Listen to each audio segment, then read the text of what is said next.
In this video, I'm going to show you the best budget gaming laptops you can get at every price range. No matter your budget, I will help you find the best pick for your needs. Let's go. First, we are going to take a look at the best options in the under $500 range. First, we have the Acer Chromebook Plus 516 GE. The 120Hz high-resolution screen on this machine is incredible for the price, making cloud gaming on services like GeForce Now feel incredibly responsive and look super sharp. It features a great keyboard with customizable lighting and is built for a fast connection, but remember, this is a Chromebook, so you cannot install and play your regular PC games on it.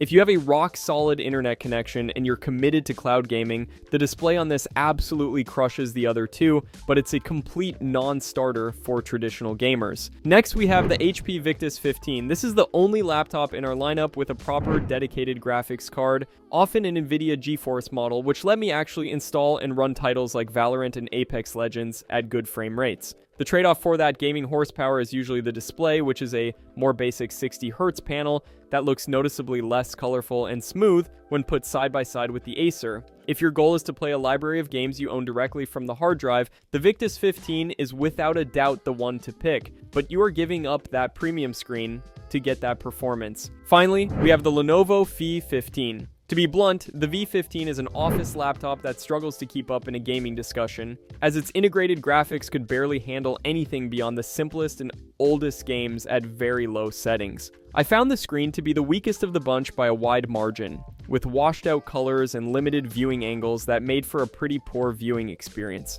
Unless your budget is extremely tight and you only plan to play browser games, both the cloud-focused Acer and the powerful HP Victus are far better investments for your money. Next, we are going to take a look at the best options in the $500 to $700 range. First, we have the Acer Nitro NV1550-151H9. Right off the bat, I love that Acer squeezed a 144Hz display and a modern 13th generation Intel Core i5 processor into this machine, making it feel really snappy for fast-paced games. However, the included NVIDIA GeForce RTX 2050 graphics card and just 8GB of RAM are definitely the bottleneck, so you will be playing newer games on lower settings to get smooth frame rates. It feels like a solid entry point, but it's a bit unbalanced, prioritizing screen refresh rate over the raw graphics power you will find in the other laptops. Next, we have the ASUS TUF Gaming A15 FA 506 NCES 51. This ASUS model immediately stands out by offering a GeForce RTX 3050 graphics card,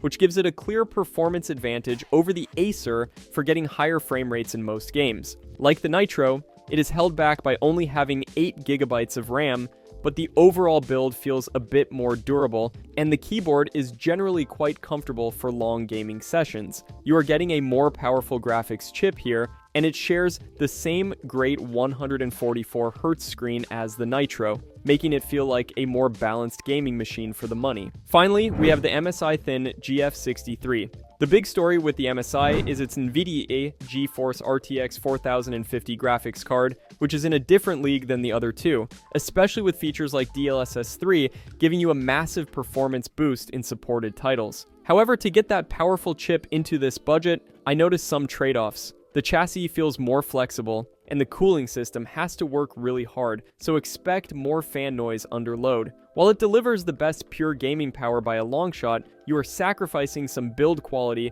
and potentially dealing with more heat compared to the slightly more robust ASUS TUF. Next, we're going to take a look at the best options in the $700 to $900 range. First, we have the ASUS TUF Gaming A16. I was really impressed with the all-AMD combination here, giving you a ton of raw gaming performance and a beautiful 16-inch 165Hz screen that makes games feel incredibly smooth. The battery life is also surprisingly good for a gaming machine, lasting longer than both the Lenovo and MSI when I was just browsing or watching videos. However, it is the heaviest and bulkiest of the three, and the fans can get noticeably loud when you're really pushing it in a demanding game. Next, we have the Lenovo LOQ 15. This machine feels like the reliable jack-of-all-trades choice, bringing an NVIDIA graphics card to the table, which means you get access to features like DLSS to boost your frame rates. The keyboard is fantastic to type and game on, and its cooling system seems to keep temperature temperatures in check without sounding like a jet engine, which is a clear advantage over the MSI. My main issue is that its screen isn't as bright or colorful as the one on the ASUS, and some configurations come with a graphics card that has less video memory, which might be an issue for new games at high settings. Finally, we have the MSI Thin 15, the name says it all, as this laptop is noticeably slimmer and lighter than the other two, making it the easiest one to carry around in a backpack. Despite its thin profile, it still packs a capable Intel and NVIDIA processor combination that can definitely handle modern games at decent settings. The big trade-off for that portability is heat and power, as it runs hotter and its components are often supplied with less wattage than the Lenovo or Asus, meaning you'll see lower frame rates during long gaming sessions. Next, we are going to take a look at the best options in the $900 to $1,100 range. First, we have the Acer Nitro V15 ANV1641R5J0. For right around $1,000, this machine gives you a ton of gaming performance for your money,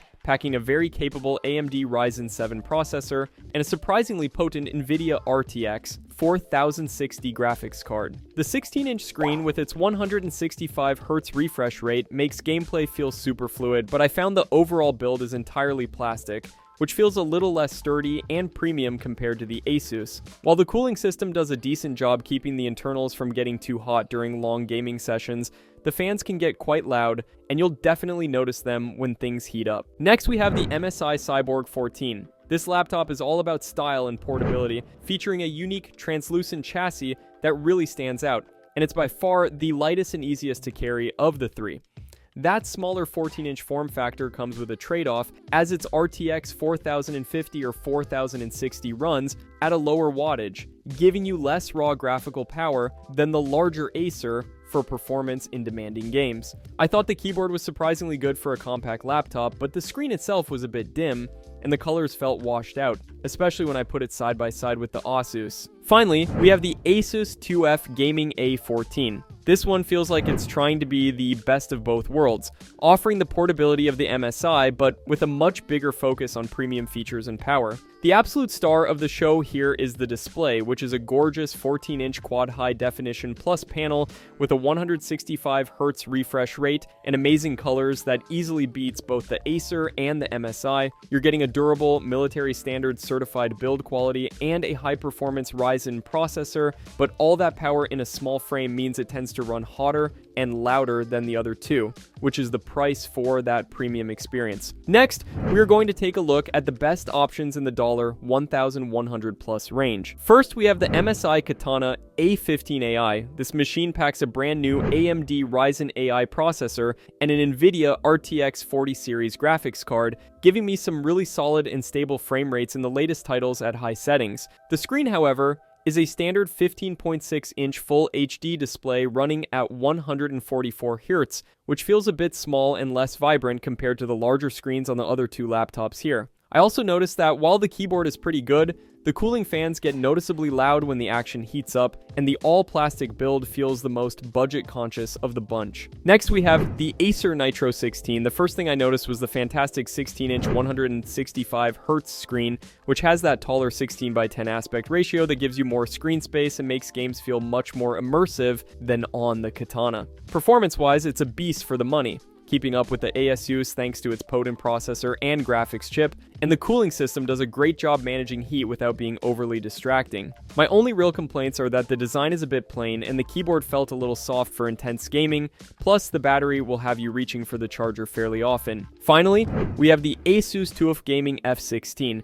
Just like the Acer, this one has a beautiful 16-inch 165Hz display that makes a huge difference in games, but it's wrapped in a military standard certified chassis that feels way more durable and premium in the hands than either the MSI or the Acer. Gaming performance is top-notch, and in my testing, the cooling system on this TUF was the most effective of the three, maintaining high performance for longer without throttling the speed. The design is very aggressive and gamer-focused, which might not be for everyone, and it often carries a slightly higher price tag than the Nitro for almost identical internal hardware, making it a tougher decision on a strict budget. Thanks for watching. I hope this video was helpful to you.